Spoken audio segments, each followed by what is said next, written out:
Gazette du Togo, une vision sur l'actualité togolaise et sur le monde.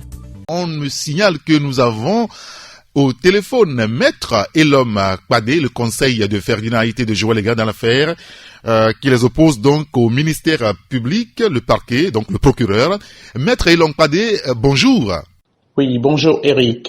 Alors, merci d'avoir accepté d'être avec nous au téléphone ce matin. Je suppose que vous avez écouté, vous aussi comme nous, le procureur de la République hier. D'ailleurs, vous l'avez réécouté ce matin sur nos antennes. Alors, depuis une semaine, vous êtes dans une bataille juridique aux côtés de vos clients, Ferdinand Aïté, Joël Lega, nos confrères, face au procureur de la République. Quelle est la situation aujourd'hui, Maître Elom Kpadé? Oui, la situation aujourd'hui peut être résumée en une seule phrase. Vos confrères sont placés sous mandat de dépôt et le dossier suit son cours normal au niveau du juge d'instruction. Donc, Ferdinand Aïté et Joël Lega sont placés sous mandat de dépôt par le juge d'instruction qui est en train d'instruire valablement le dossier. Donc, c'est ça.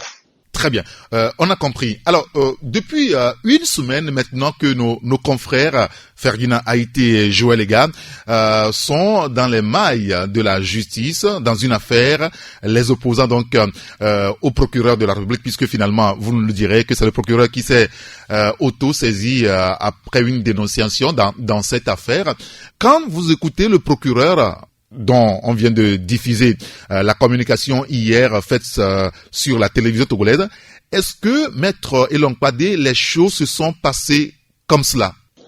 Oui, ce que je peux dire sur la sortie du procureur de la République, c'est très simple. Il est dans son rôle, il est dans son job.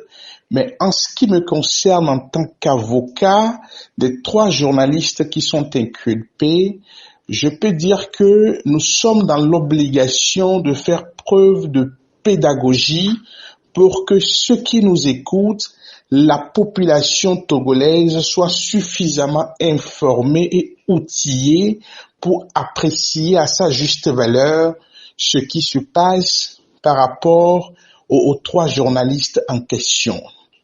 En réalité, je dirais que les journalistes en question au Togo sont soumis dans leur globalité à ce que nous appelons le code de la presse. Le gouvernement a fait un grand pas en avant en dépénalisant en 2004 ce que nous pouvons appeler les délits de presse.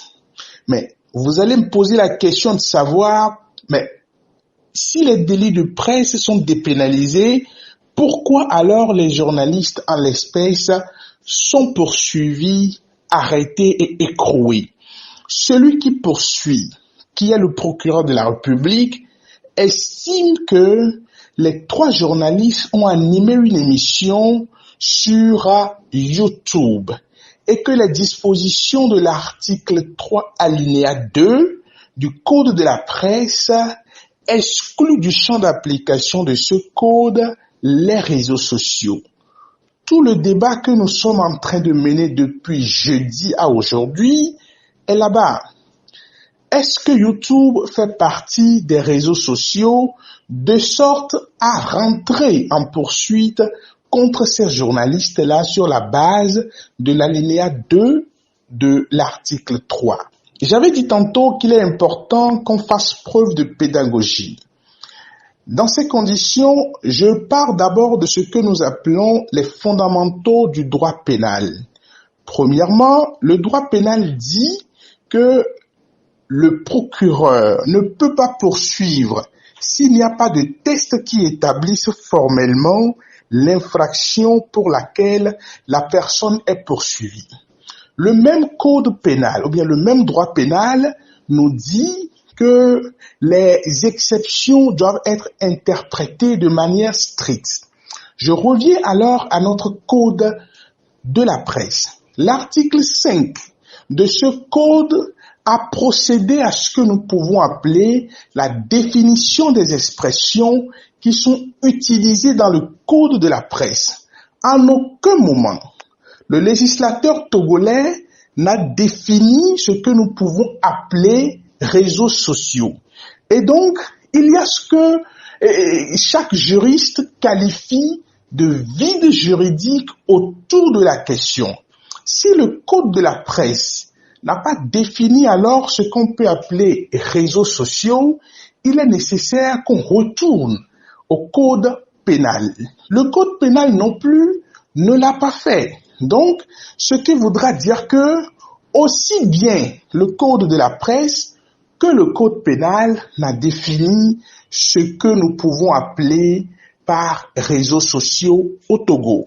Vous pouvez alors me poser la question de savoir, mais sur quelle habilitation légale précise le procureur est en train de poursuivre mes clients. Je me pose également la même question, puisque si nous nous référons au principe du droit pénal que j'ai tantôt évoqué, vous allez voir que il y a ce que nous pouvons qualifier d'un vide juridique. Alors, on retourne au créateur même de ce que nous appelons YouTube, ces créateurs qui en réalité sont des Américains. Si vous faites des recherches autour de la notion, les Américains ne classent pas le YouTube parmi les réseaux sociaux.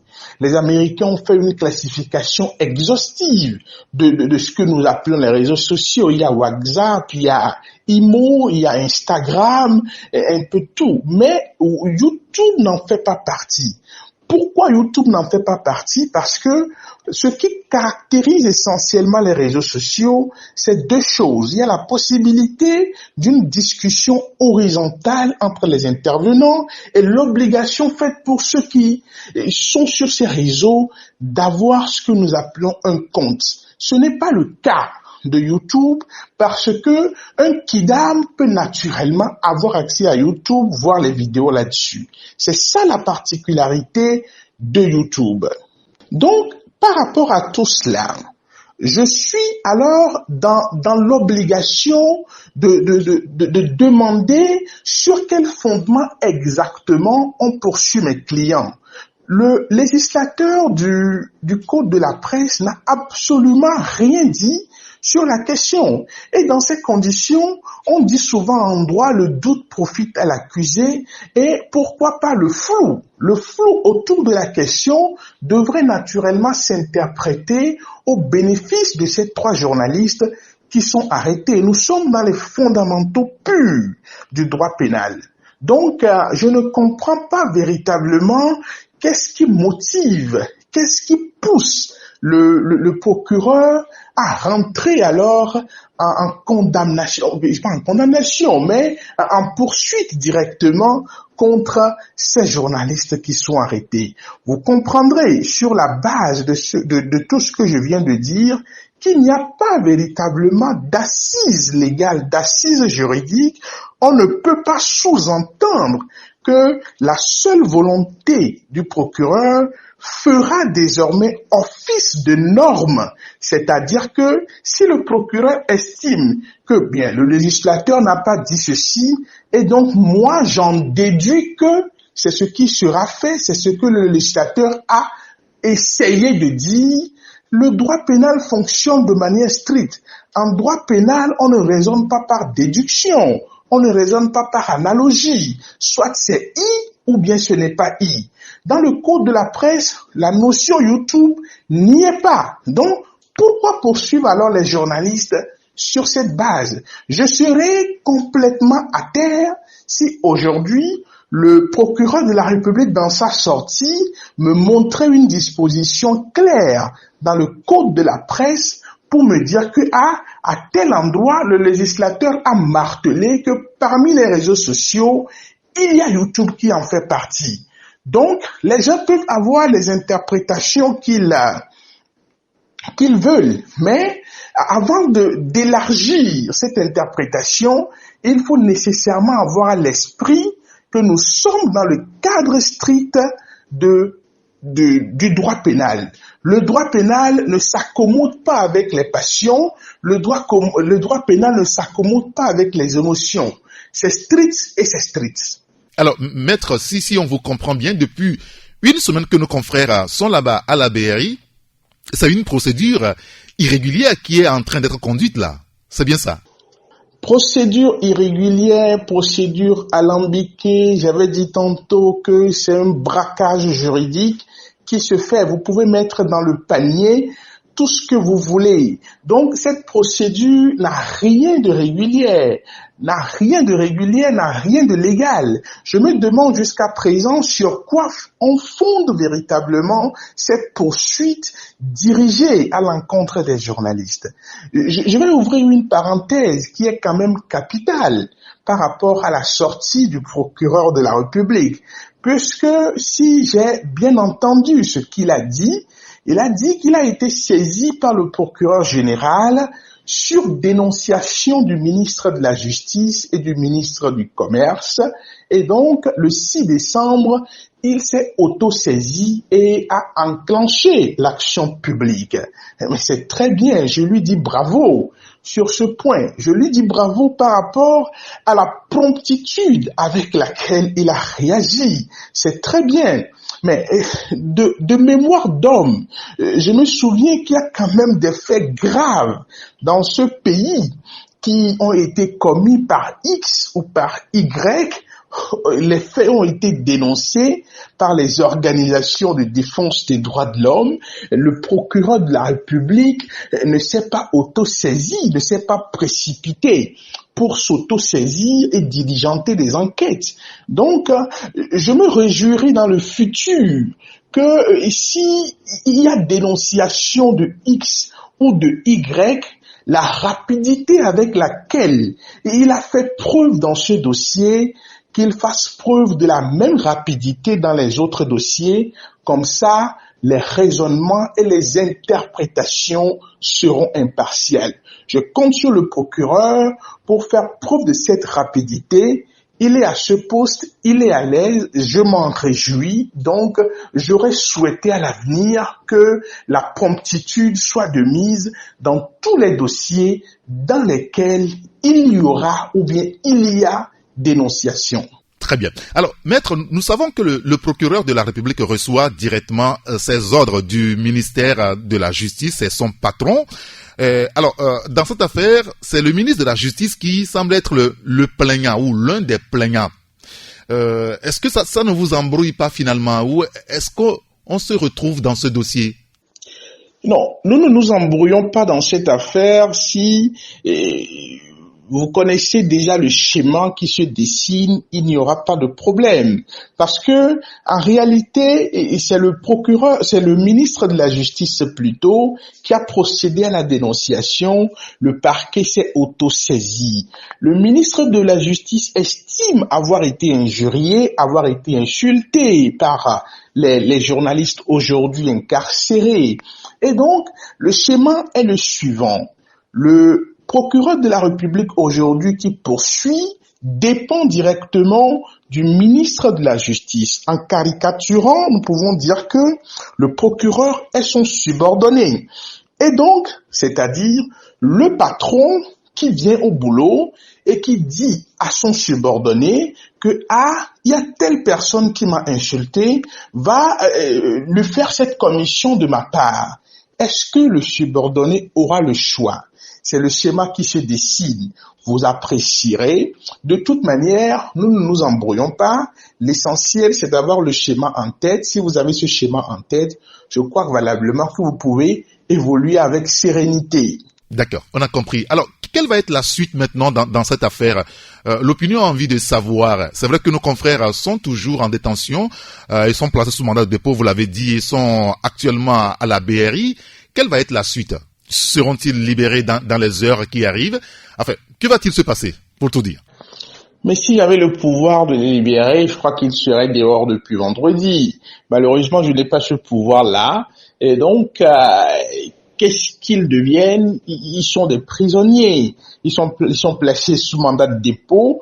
Et donc, la procédure est au niveau d'un juge d'instruction qui instruit valablement le dossier avec toute l'indépendance qu'on lui connaît. Et donc, j'ai confiance quand même en cette justice.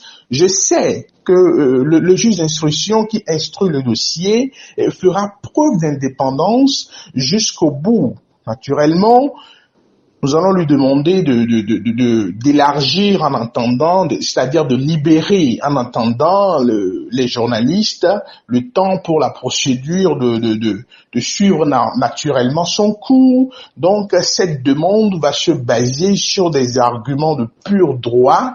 J'ai confiance en ma justice. Le juge d'instruction, je sais que il ne se laissera pas apprivoiser par les arguments ou bien les moyens que le parquet est en train d'avancer, lesquels moyens n'ont pas véritablement d'assises légales. Donc, est-ce que les journalistes seront libérés de sitôt? Je ne saurais le dire. Donc, je sais quand même que les poursuites engagées ne sont pas des poursuites légales. Et donc, si on devait dire et faire application du pur droit, déjà, à la fin de cette émission, je crois qu'il devrait normalement être dehors. Donc, c'est ça. Très bien. Bien, écoutez, on a compris. Maître Elong Padé, merci beaucoup pour votre disponibilité. C'est moi qui vous remercie. Bonne journée. Merci et bonne journée à vous aussi. La Gazette du Togo, une vision sur l'actualité togolaise et sur le monde. Rejoignez-nous sur le www.lagazettedutogo.com ou sur nos comptes Facebook, Twitter et YouTube. Pour tout contact, écrivez à contact@lagazettedutogo.com ou appelez le 92 80 88 53. La Gazette du Togo, c'est l'information en continu.